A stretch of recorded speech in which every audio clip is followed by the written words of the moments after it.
আসসালামু আলাইকুম।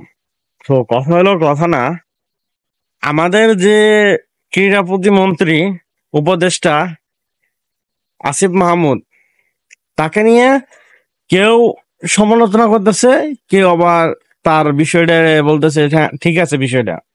এখন কোন বিষয়টা? যখন বিসিবির কর্মকর্তারা, সকল কর্মকর্তা আসিফ মাহমুদের কাছে, ক্রীড়া প্রতিমন্ত্রীর কাছে যখন যায়, উপদেষ্টার কাছে, তখন কিন্তু সবার নাম একে একে বলে, সে কোন পদে আছে তাদের নাম বলে সবাই উঠে উঠে, যেরকম স্কুলে প্রেজেন্ট বলে সেরকম তাদের নামগুলো বলতেছে। এখন যে বিষয়টা হলো যে তাকে স্যার বলে সম্বোধন করছে, এতে অনেকে মানে গা ঠুসা দিতেছে। তো এই গা ঠুসাটা কি কারণে যে দেয় আল্লাহ জানে। গা ঠুসাটা দেওয়ার কারণ কারণটা আমি বলি, আমাদের দেশে এমনও নায়ক নায়িকা আছে, এখনো রয়েছে, ক্লাস 10 পর্যন্ত নাকি ইন্টার পর্যন্ত পড়ছে, অথচ তাকে ম্যাম বলে সম্বোধন করে। তখন তাদের কোনো গা জ্বলে না। যখন আসিফ মাহমুদ, সে ঢাকা বিশ্ববিদ্যালয়ে পড়তেছে, হয়তো পড়াশোনা হয়তো শেষ হয়ে আছে, এখন সে তো একটা উপদেষ্টা পদে আছে।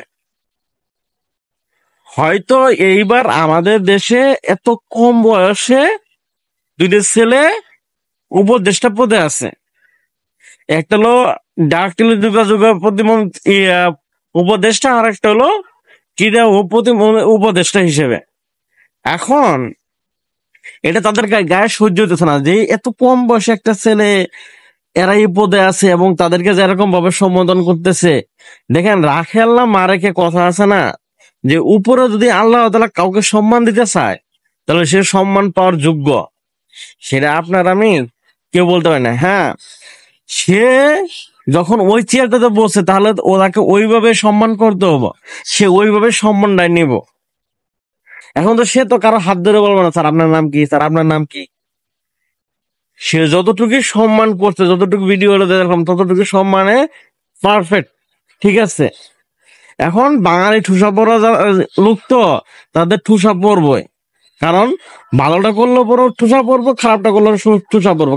ওই যে সে ঢাকা বিশ্ববিদ্যালয়ে পড়ে, আর কেউ ক্লাস 10 বা ইন্টার পর্যন্ত পড়ে সেটা শিল্পী জগতে আইছে, অথচ ভালো টাকাও ইনকাম করছে শিল্পী জগৎ থেকে।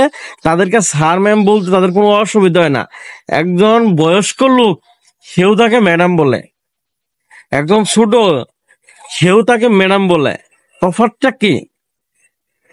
তফাৎ হলো কি, তার সাথে ছবি তুললে পরে ভাইরাল হওয়া যাব, আর এর সাথে ছবি তুললে কিছু আসবে না, এটাই মূলত। কিন্তু বিসিবি কর্মকর্তারা তারা কিন্তু কেউ অতটা অপমান যুক্ত হয় নাই, আসিফ মাহমুদের কাছ থেকে অতটা অপমান যুক্ত হয় নাই যে অপমানের শিকার হয়ে তারা চলে গেছে।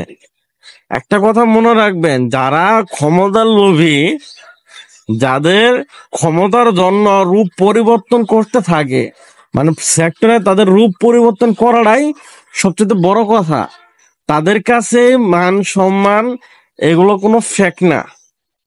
তারা এগুলো কোনো সময় বোঝার চেষ্টা করে না সে কে, সে কোথায় থেকে আসছে।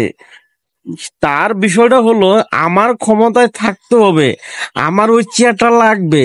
এখন তাকে আমার যত তেল পানি দিতে হবে ততটুকু আমার এনাফ, আমার ততটুকু যায় আসে। আমাকে সম্মান দিল না দিল এটা আমার কোনো ফ্যাক্ট না, এই জিনিসটা বুঝতে হবো। কারণ তোমরা আর আমি যতই বলি কোনো কাজ নাই, কিন্তু যারা ওই চেয়ারটাতে বসবো তাদের জন্য অনেক কিছু। ওই সে সম্মান দিল, আমি সম্মান নিলাম, এটা কোনো ফ্যাক্ট না। কারণ ওই চেয়ারটাতে বসলে পরে মাল পানি বেশি হাতানো যায়, এই জিনিসটা মনে রাখবেন। আগে বোঝার চেষ্টা করেন সে কেমন ব্যক্তি আর সে কেমন ব্যক্তি, দুই ব্যক্তি এক কিনা। শুনেন, একটা জিনিস হলো কি, যে ভালো লোকের শত্রু বেশি, খারাপ লোকের শত্রু কম। কারণ তারা পদে পদে তাদের সঙ্গী পাওয়া যায়, আর ভালো লোকের সঙ্গী পাইতে গেলেও খুব কষ্ট হয়, জিনিসটা মনে রাখবেন।